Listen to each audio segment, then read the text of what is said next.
Hello, and thank you for joining me for Camping Lessons for Leadership. I think it's fun sometimes to draw from personal life experiences and just draw some parallels from those experiences and apply them to our leadership processes in the workplace. And since my wife and I recently took up camping, I thought this would be a great opportunity to draw some parallels from our camping experience. My wife and I are recent empty nesters. Our kids are off at college now, so we're at home by ourselves. That's different. We're used to all the hustle and bustle of having the kids home, but now it's just us. We kind of looked around, and after we got used to the quiet, we said, let's decide on something that we enjoy doing together in the outdoors. We both enjoyed going to the coast. We'd enjoyed going on hikes and getting out into nature and that sort of thing.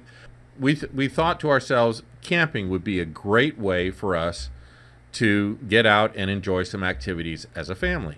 And that brings me to this first point. The one constant in life is change. You can count on it. Things are going to change. Your business is going to change. You're going to have modifications to policies. You're going to have new products added to your line. You're going to have new employees, new leadership. You're going to have different expectations as your company goes through its growth process. The one constant that you have got to be expecting is change. It's going to happen. So expect it and roll with it. Accept it as part of your professional experience that things are going to change. So we decided we're going to go camping. But there's a lot of things you have to do before you roll out of the front driveway and go camping. We had to decide on a few things about what we wanted, what we were expecting, some things that we didn't want, and so forth. So now it was time for us to get busy and start doing some of the groundwork so that we would be able to go camping. We had to start thinking. And this is actually an important point about leadership, is thinking. I see some of you smirking and saying, well, which my leader would think. Well, I'm talking about thinking ahead. I'm talking about looking down the road and envisioning where you want to go, and then figuring out what it is that you need to do to get yourself from where you are now on down the road to where you want to be. Ideas are just ideas until you take action. You know, my wife and I could have looked at each other and said, you know what? I'd like to go camping. Yeah, I would too. Let's go camping. Okay. And if we wouldn't have got up from the couch, we would have never, ever gone camping. It takes some work. It takes some direction. It takes some intention to get out there and do the things that you need to do in order to go camping. It takes a certain amount of commitment, investment. You have to think about it. So if you have these ideas going around in your head, man, I would just like to amp up my leadership. I would like to really influence my employees in a positive way. I would really like to be a major factor in promoting our company and pushing it forward. That's great. And congratulations on having that kind of initiative inside. Now it's time for you to put it into practice. It's time for you to look down the road and see what it is that you need to do. Start making plans and make it happen. You have to determine what you're going to aim at. You have to determine what it is you want to accomplish by a certain period of time. As my wife and I spoke about camping, we knew that we wanted to be comfortable. The way we put it was we wanted to have basically equivalent of a hotel room on wheels. So we wanted a complete bathroom, we wanted a couch, a bed, refrigerator, stove, all that kind of stuff. And when we went out looking for a camper, we knew what we were looking for. Why? We had already talked about it. We had already envisioned it. So it was just a matter of finding something that suited the vision that we both shared. It's the same thing with leadership. If you are aiming at something, if you're aiming at achieving a particular vision and you communicate that to your employees, and you're going to take very intentional actions to make that happen. There's an old adage, I've said it before, I'll probably say it again. If you aim at nothing, you hit it every single time. As a leader, we have to be brave enough to say, you know what? I am going to aim at this. Aim high. Aim for the clouds, and you'll hit that target. You'll be happy with where you hit, even if you don't achieve absolutely everything that you set out to do.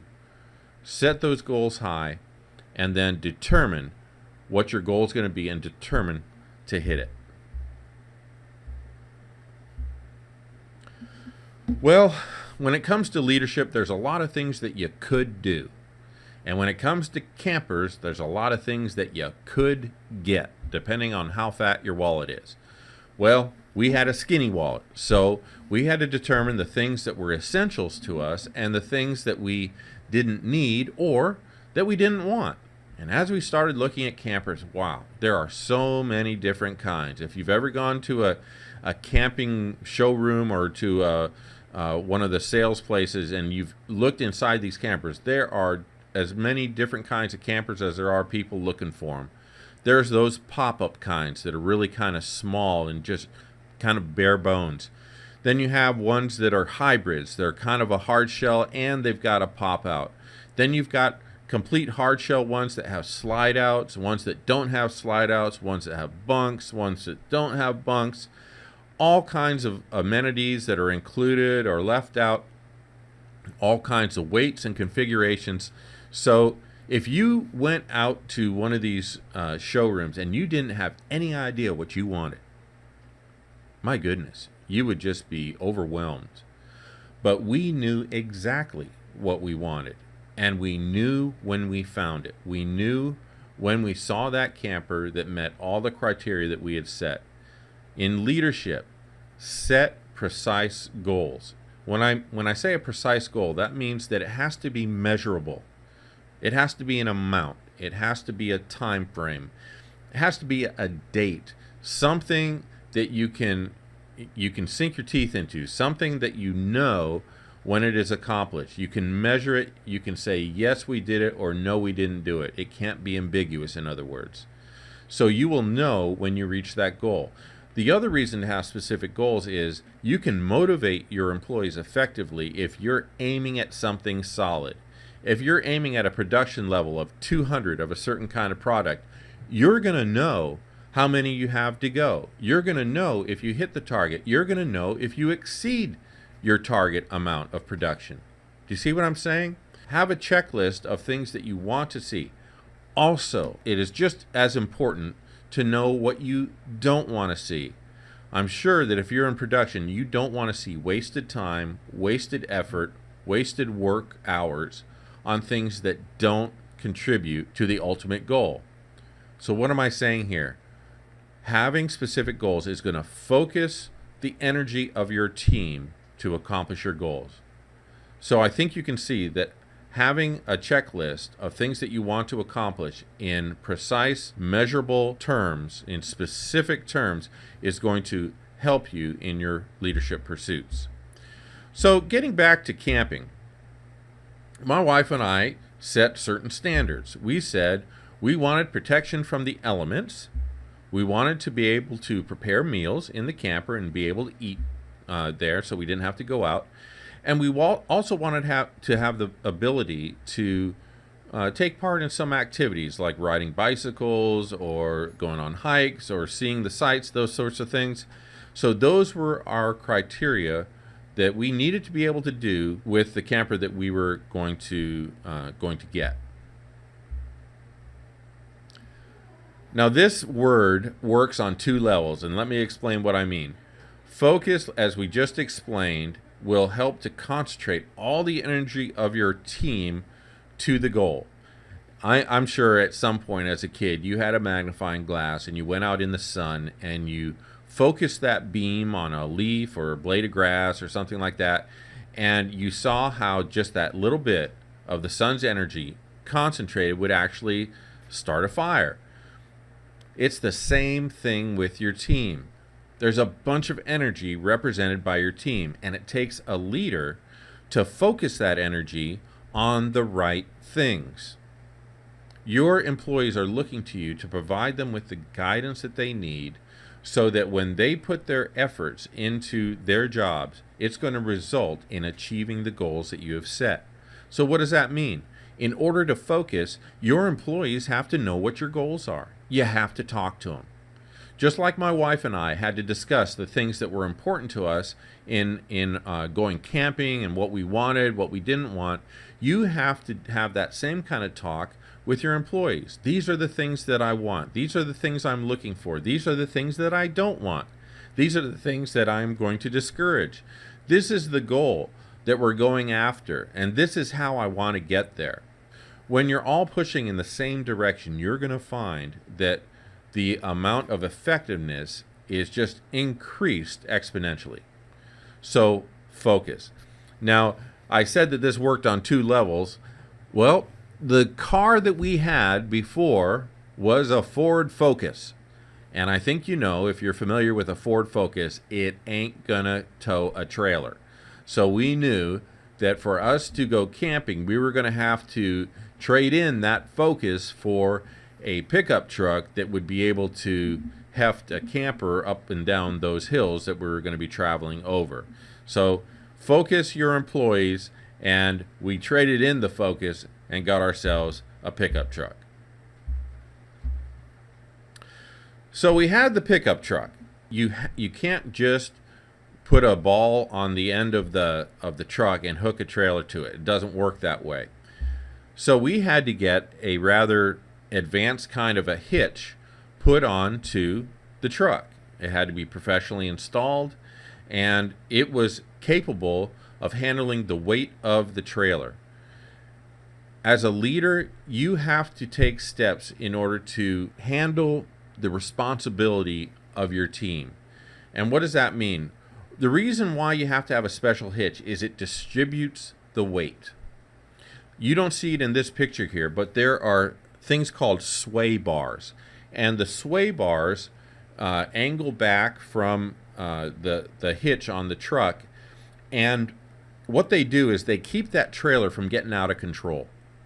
As a leader, you need to have the same effect on your team, to keep them between the yellow lines. And that has to do with policies, with procedures, with training, keeping them on track. Sometimes it has to do with providing them with the necessary equipment or information or know-how to get the job done. As a leader, you equip your team to do the jobs that they have to do, and you remove barriers to keep them between the yellow lines so that your team is effective. So we got the truck, we got the hitch, and now we had to get one other thing. All of this is taking time. We looked down the road and we had to say, okay, we're not made of money, so we have to be intentional about this. We traded in the car and got the truck, and we looked at our budget, made sure that we could handle it. So fine, we have the truck. And then we got the hitch as part of the deal with getting the truck. Now I had to get a brake control unit. A brake control unit is something that hooks to the truck, and it tells the trailer when to apply the brakes, because the trailer's heavy. It has its own set of brakes, and you need a special thing called the brake controller to activate those brakes. So we decided, okay, at this particular time, I'm going to order and install the brake controller, and I did. So now we have a truck, we have a hitch, we have a brake controller, and we need to go out shopping for the trailer. One of the things I learned about trailers is there's all kinds of different weights. And in order to be able to go up and down the steep hills to get to the places where you want to camp, you have to have a truck that can handle the weight. You got to be able to stop. And we had to make sure that we didn't take on more than our truck could handle. As a leader, make sure that your responsibilities are given to your employees in such a way that you have the aces doing what they do best. Assign the task to the employee that can best do the job, and make sure that the weight is distributed evenly. When you're packing up a trailer, you can't just throw everything on one side. You know why? Because it's going to throw everything off. It'll be unbalanced, and that's a dangerous situation. You can lose control that way. Same thing with your employees. You overload your your exceptional employees, the ones that are easy, the kind of fire and forget employee. You give them something and you know it's going to get done. Well, those employees are easy to deal with. So the tendency is to just pile on the work to them. And then the ones that are more difficult to control, we don't give them as much to do. We kind of take the easy way out with them because it's harder to supervise them closely, to apply the training necessary, the attention necessary to get them to perform the way your star employee does. We had to make sure that we got a trailer that was the appropriate weight so that when we were going down those hills, we would be able to stop. You have to make a plan. We decided that we were going to go to Lake Guntersville as our first camping excursion. It's only 2 hours away from where we live. I kind of called it a shakeout kind of a camping trip, and that's where we were just trying things out. We weren't getting too ambitious. We're making sure everything works, making sure that everything did what it was supposed to do. And then, once we have a little bit of experience under our belt, then we will take on more aggressive projects, more maybe lengthy distances, and go to different places for our camping trips. As a leader, you have to make sure that your team is ready to go, ready to take on the commitments that you commit them to. So you have to make a plan. Make a plan that's appropriate for your team. You can't do everything all at once. And this has been a lesson that has been hard for me to learn. I am an impulsive person by nature. I want to just get things done, call them done, and have it be over. But I realize as I've gotten older, and I just turned 50 last week, that you can't do that all the time. And actually now, I actually have enough wisdom now, if you want to call it that if I'm getting frustrated doing a particular activity, I'll walk away. I'll walk away from it. I'll cool down. And then I'll come back to it. Employ your team according to their capabilities. Push them, but push them within their capabilities. Make a plan. Let them know what that plan is. And then you should be their number one cheerleader to get them there.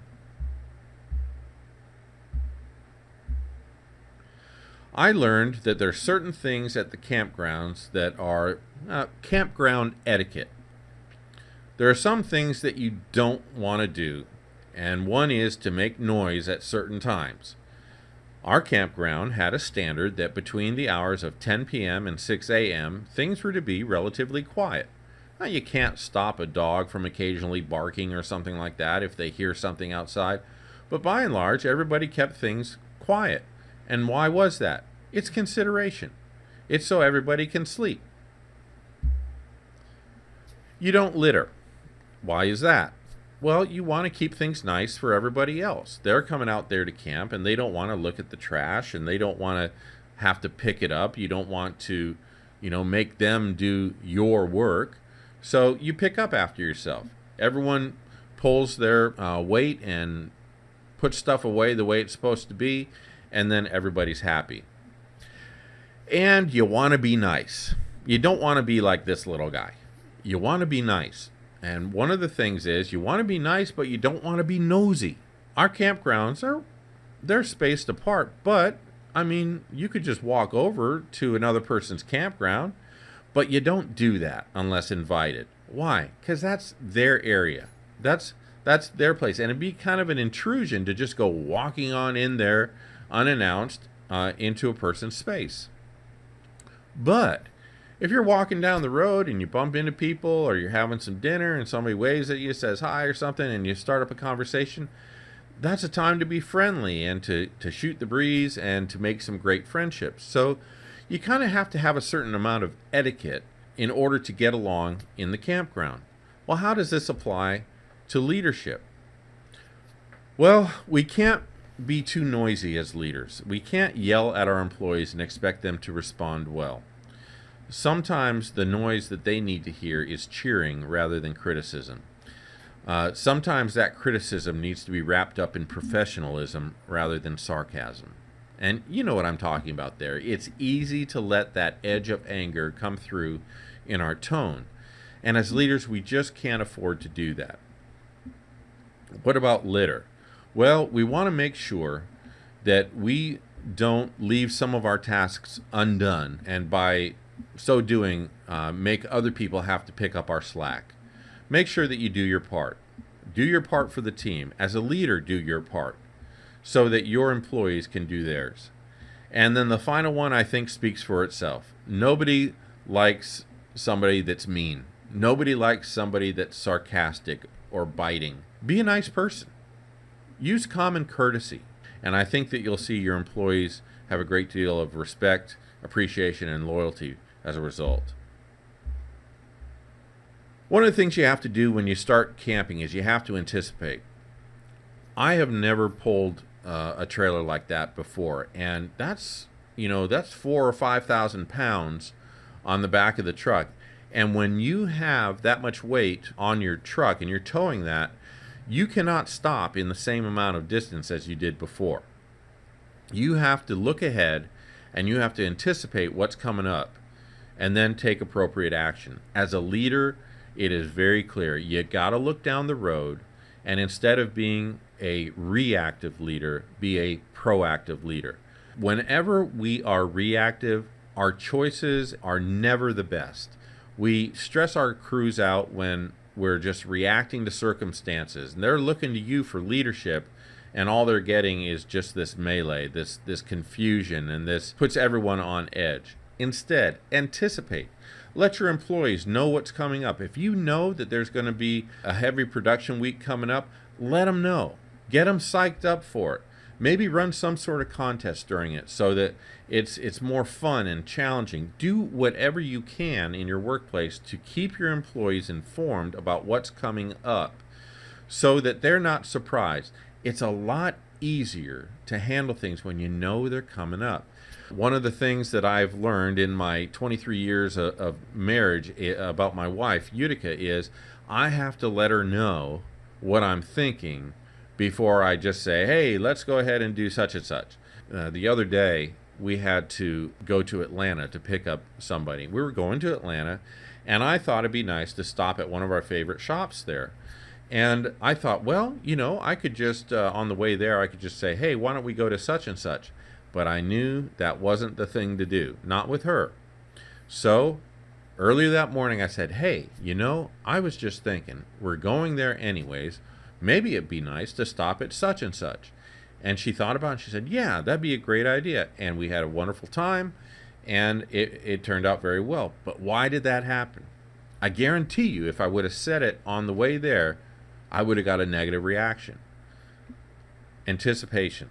I anticipated ahead of time, and I diffused the situation so that she was on board. It's just easier. That's the way she operates, and that's cool. That's fine. But that means that I need to make sure that I keep her in the know, that I let her know ahead of time. With your employees, it's the same way. You see something coming down the road, let them know, anticipate, and let your employees know what's coming up. We were fortunate to have some really friendly people help us with the setup of our trailer. This was our first time going to a camping place and parking the trailer and that sort of thing.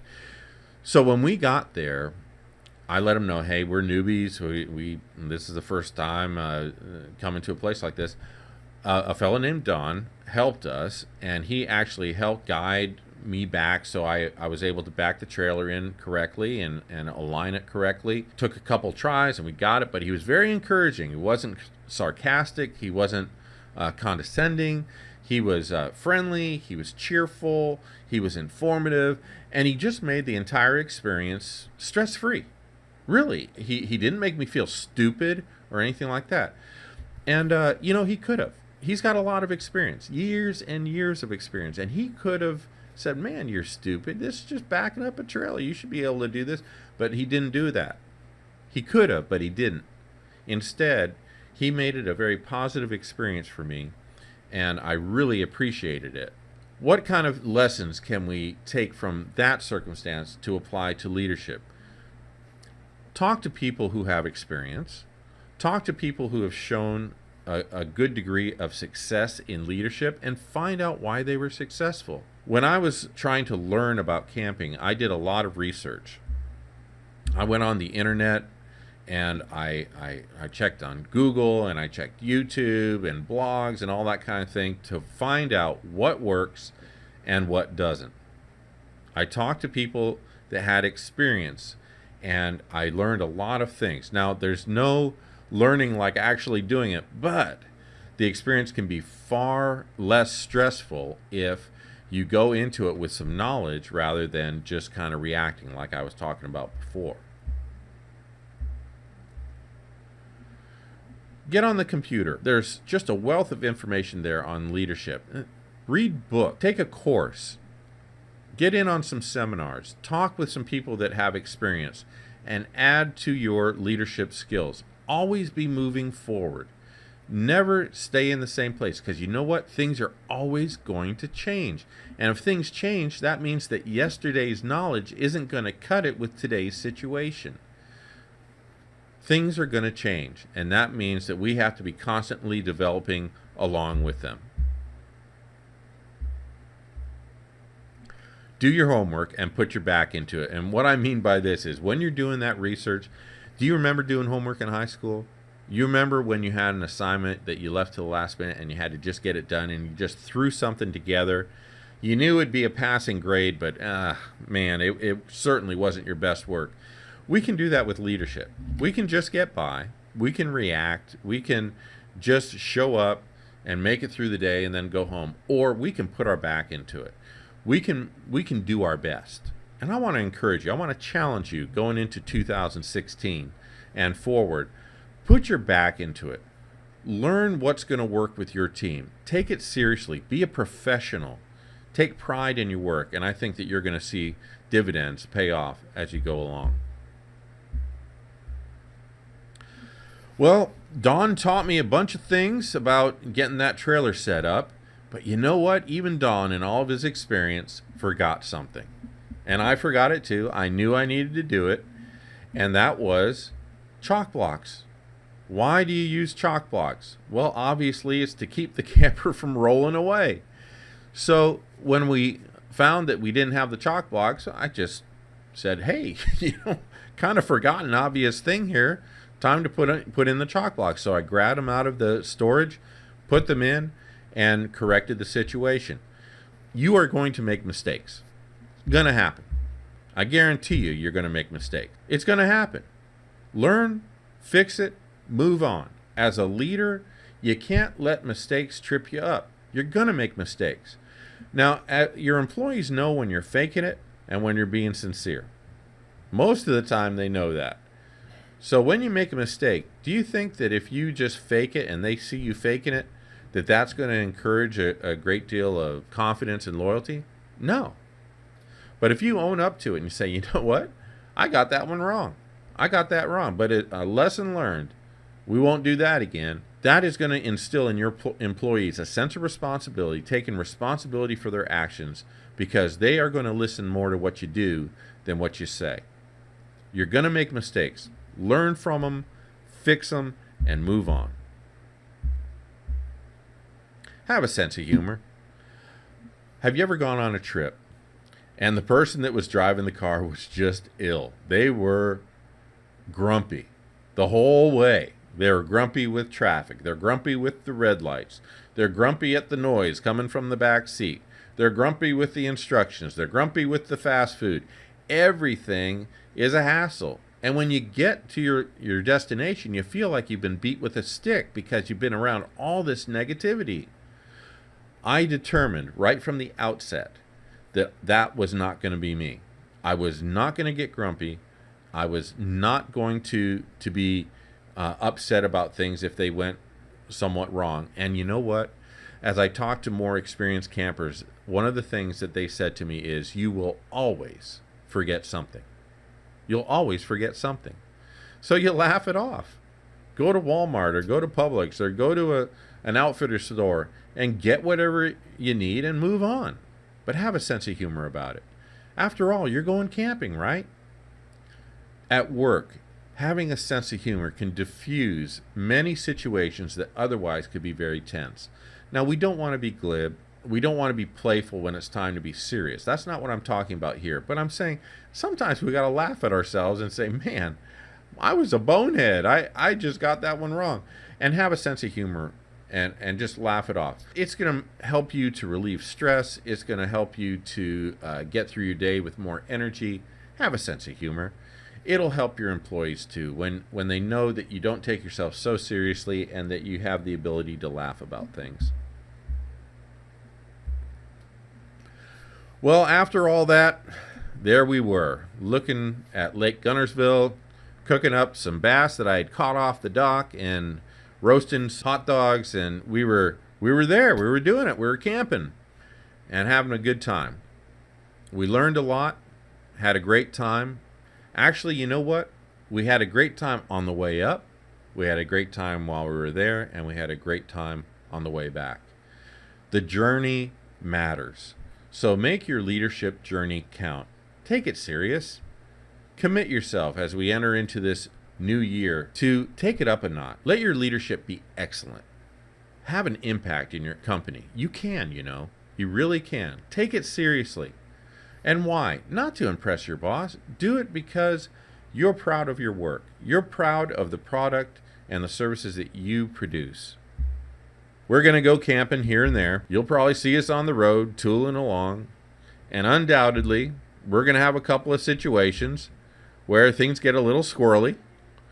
And we may have situations where we have to learn from them. But you know what? If that does happen, all we're going to do is make things right, hook up that camper, and get going right on down the road. I'm looking forward to camping. I hope you're looking forward to leadership. Leadership is an honorable pursuit, and you can make it a great experience both for yourself, for your employees, and for your company as well. That's Utica and I by the lake with our camper in the background, and we had a great time. I hope that your leadership is an equally great experience. Thank you for joining me, and we'll talk to you again soon.